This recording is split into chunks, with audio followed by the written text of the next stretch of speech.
ზოგადად მოსაყდრე არის ამ ყველაფრის წამყვანი და თავმჯდომარე, მაგრამ რადგანაც თვითონ არის ერთ-ერთი კანდიდატი, პროცედურა უნდა წარმართოს იქ სხვა ეპისკოპოსმა და ძირითადად იქნება საარჩევნო კომისიის წევრები, ვინც არიან, იმათ უნდა წარმართონ დანარჩენი პროცედურა.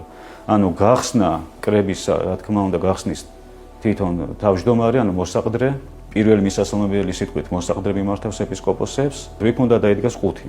ეს 5 უნდა იყოს გამჭვირვალე, დაურიგდებათ ამათ გერბით დაბეჭდილი ფურცლები, რომელსაც ექნება სტამბურად შუაზე ხაზი, რომ გადაიკეცოს ეს ფურცელი. ყველა ეპისკოპოსი იერარქიის დამიხედვით მივა საარჩევნო კომისიის თავმჯდომარესთან, მიიღებს ამ ფურცელს, იქვე დაურტყავს ბეჭედს. შემდეგ მივა საარჩევნო ყუთთან, შესაბამის კაბინასთან, ცალკეული ეპისკოპოსი ჩაწერს მისთვის სასურველ კანდიდატს ტიტულით და სახელით, ჩადებს კონვერტში აი ამ ფურცელს და ჩაგდებს აი ამ ყუთში. თავიდან ეს ყუთი, რა თქმა უნდა, გამჭვირვალე იმიტომ უნდა იყოს, რომ ცარიელია და ყველა დარწმუნდეს, რომ ეს ეჭვს არ აღძრავდეს და იქვე უნდა დაილოქოს, სანამ არჩევნები დაიწყება. როდესაც მორჩება ეს პროცედურა ხმის მიცემის, აი ამის შემდეგ უკვე ეს ყუთი გაიხსნება საჯაროდ იქვე ეპისკოპოსების თვალწინ, ამ შემთხვევაში გაფართოებულ კრებაზე უკვე. ყველას თვალწინ გაიხსნება ეს ყუთი. აი ამ კონვერტებს გადასცემს თავმჯდომარე, კომისიის თავმჯდომარეს, კომისიის თავმჯდომარე ხმამაღლა დაასახელებს კანდიდატის სახელს და მოინიშნავს.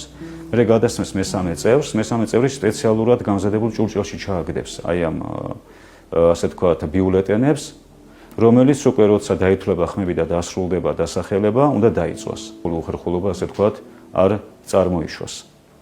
და შემდეგ რაც მართვა განაგებას დებულებაში წერია, რომ ამ სამი კანდიდატიდან თუ პირველივე ტურში ხმების ნახევარზე მეტი ერთ-ერთმა დააგროვა 20 მინიმუმ.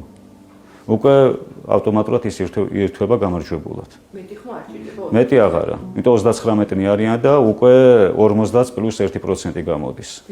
დებულებაში გვიწერია, რომ სათათბირო ხმის უფლებით არიან დელეგატები. სათათბირო ხმა რას ნიშნავს, რომ ყველა მათგანს თეორიულად აქვს უფლება, რომ თავისი მოსაზრება გამოთქვას, ან კრების მიმდინარეობაზე, ან ცალკეული კანდიდატის შესახებ, როგორც დადებითი, ის უარყოფითი, ან რა პრობლემას ხედავს. საბოლოო ჯამში ესე გადაწყდა, რომ თითო ეპარქიიდან მხოლოდ თითო დელეგატს ექნება გახმოვანების საშუალება თავისი აზრის. ესე გვიწერია, რომ 2 სასულიერო პირი, მონასტრიდანაც 2 წევრი და 1 საერო კაცი, მთლიანობაში 5 ადამიანი გამოდის თითო ეპარქიიდან. და ასევე თუ არსებობს იქვე სასულიერო სემინარი ან აკადემია, იქედან 2 დელეგატი უნდა დაესწროს. და ცხადა თბილისის ეპარქიიდან იმდენი უნდა იყოს, რამდენიც ყველა ეპარქიიდან ერთად იქნება. ეს რა თქმა უნდა ვიდეო ფირზე აღებეჭდება კრება სრულად, შიდა გადაღებით, რა თქმა უნდა და ეს არ იქნება პირდაპირ ეთერი, რომელიც შეინახება არქივში.